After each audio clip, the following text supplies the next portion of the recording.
Olá, só que faltava agora a NASA nos está assustando com um asteroide de 4 quilômetros de diâmetro que se aproxima da Terra e pode passar por aqui ou chocar-se com a Terra lá pelo fim de abril. Eu acho que até lá a gente está com 1 milhão de inscritos. Se você não estiver inscrito, junte-se a nós, né? Aí a gente fica entre o nano, aquela coisinha mínima, que não é tão mínima assim, é maior que o N1, que o H1N1 do coronavírus, e o asteroide. A gente fica entre um e outro, hein? Mas o asteroide vai passar longe da Terra. Então, não esqueça de dar o seu like, o seu dislike, e vamos à nossa conversa de hoje.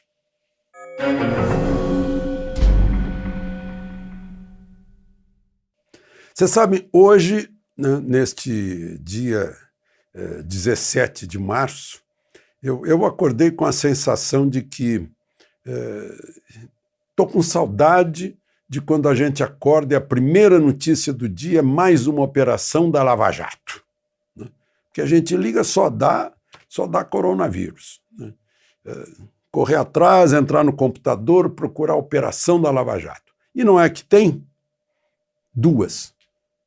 Até o ministro Sérgio Moro tuitou dizendo: puxa, a Lava Jato começou há 6 anos, agora a prioridade é o coronavírus, mas não dá para a gente parar, não dá para a gente deixar a corrupção, o crime ficarem mais soltos, mais livres só por causa da prioridade do coronavírus. Então teve 2 operações, uma delas a Operação Tifeu, que significa tufão em grego. Né? Teve ordens de prisão temporária, 9 mandados de prisão temporária, no Paraná, São Paulo, Rondônia, Mato Grosso do Sul e Santa Catarina.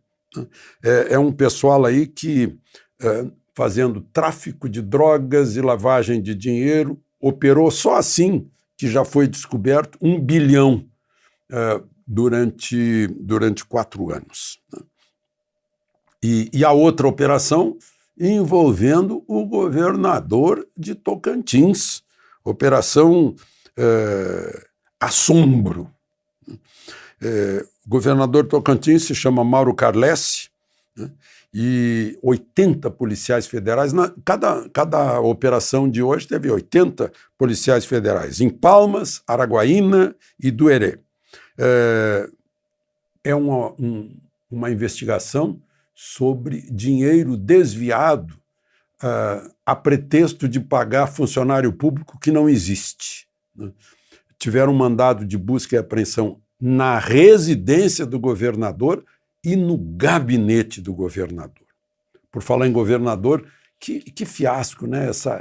Se engalfinharem o governador e o senador representante, ambos do estado mais importante do país, João Dória e o Major Olímpio, na frente lá do prédio onde se realizaria um evento, né? Foi empurrão, foi uma coisa incrível, né? Gritos, muitos gritos. É quase de a gente não acreditar, né? Porque eles até têm imunidade para poder defender o povo, né? Agora, entre eles, acontecem essas coisas. Bom, São Paulo teve a primeira morte por coronavírus no Brasil. No fundo, é coronavírus mais diabetes, mais hipertensão.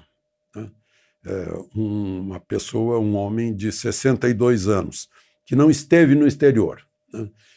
O coronavírus, o vírus acabou agravando o estado geral de saúde dele, provavelmente já com defesas inibidas pela doença, pelos remédios para essas doenças, e aí tivemos a primeira morte.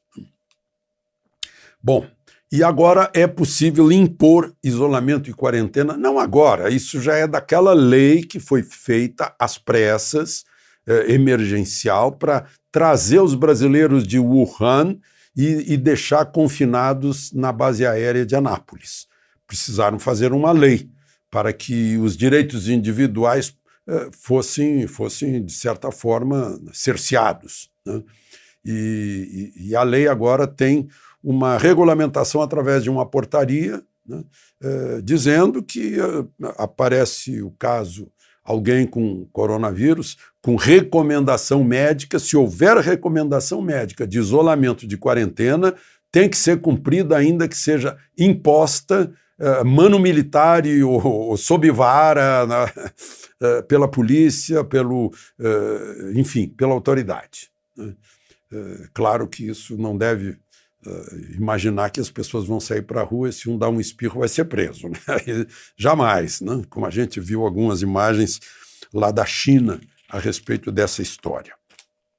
E, como a gente sabe, o governo está oferecendo aí verbas de 147 bilhões já para resolver muitas coisas, como, por exemplo, a necessidade de ter UTIs de prontidão, né? Mas a deputada Carla Zambelli ainda protocolou um projeto de lei, uma proposta de lei, para que aquele dinheiro do fundo eleitoral e do fundo partidário, que dá mais ou menos 3 bilhões, seja destinado ao combate ao coronavírus, se houver necessidade. É só para dar uma sacudida nos políticos, certamente, para dizer, olha, nós também temos que cumprir a nossa parte. Aliás, já há um deputado com um exame positivo para o coronavírus lá no Congresso Nacional que cancelou hoje todas as reuniões plenárias, reuniões e tal, como está acontecendo também com a Justiça. Eu fico preocupado com uma coisa, não há notícia sobre coronavírus na África, mas há mais de 400 casos já na África. Só que parece que não se dá bola, né? A África é desimportante, que coisa feia, né? E vocês podem notar que a África do Sul é que está mais preocupada. Por quê? Porque está no ponto mais austral do continente africano, portanto vai fazer mais frio no inverno que vai chegar, né? Então, saíram do verão, como nós, né? E agora estão indo para o inverno, para o frio. A África do Sul é o país que está mais preocupado, já fechou fronteiras, mas há 410 casos, né? O que não seria muito para o continente inteiro, né? Para 30 países, se não me engano, por causa do calor, né? O calor é inibidor do contágio.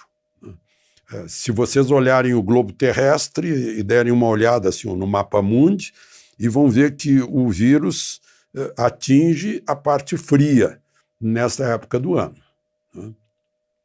E atinge menos a parte mais quente. A Bolívia já tem caso, mas a Bolívia está lá em cima, né?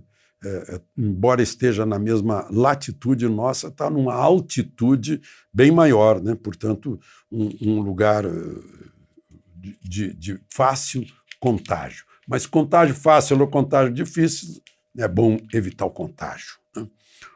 A China já saiu da crise, né? Está baixando os casos. Eu vi assim com muita satisfação, porque eu estou no ano dos meus 80, que uma chinesa de 103 anos contraiu o coronavírus e se livrou dele. E está saudável em casa.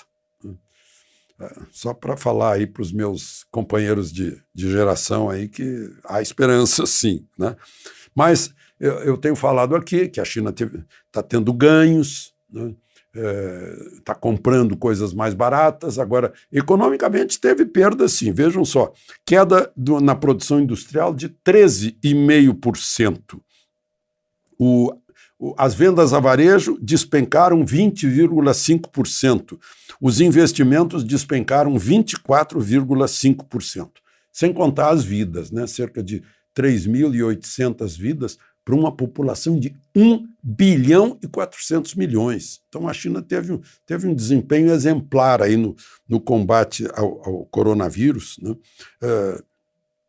Teve 80 mil casos e 3.800 mortes, né? Muito melhor que a Itália, que tem 60 milhões de habitantes e teve 28 ainda tem, está aumentando, 28 mil casos e já teve 2.200 mortes. O caso da Itália é um caso mais grave, né? Um caso para a gente pensar. Aí eu queria terminar com o depoimento de um homem que já foi ministro deste governo, já saiu, e de governo anterior, em 2009, ele foi ministro da Saúde, ele agora foi ministro da Cidadania, saiu, voltou para a Câmara, deputado federal, médico, entendido, um médico muito estudioso, Osmar Terra. Ele tuitou o seguinte, eu vi lá no Twitter dele, né, que o exagero do noticiário pode criar pânico, né? E aí dificulta, né? Porque as pessoas ficam enfraquecidas nas suas defesas, né? Que essa crise não é diferente das outras crises de gripe que nós já tivemos. Basta seguir as orientações. Ele mesmo lembra que ele enfrentou o H1N1 em 2009, né, e diz que assustar a população é mais fácil para conseguir repercussão, né, mas tem que dar informação correta, baseada na ciência, né, para controlar o contágio. O H1N1, chamada também de gripe suína, né, aqui no Brasil entrou em maio de 2009, em junho já estava com 627 casos, teve a primeira morte no Rio Grande do Sul, né? E só para lembrar, no ano passado, essa gripe, aqui no Brasil, matou 1.106 pessoas e não houve o pânico que está havendo agora, né? Então, muita calma, muita água, muita calma, cuidar da nutrição, evitar o contágio, né? E vamos passar por mais essa. De Brasília, Alexandre Garcia.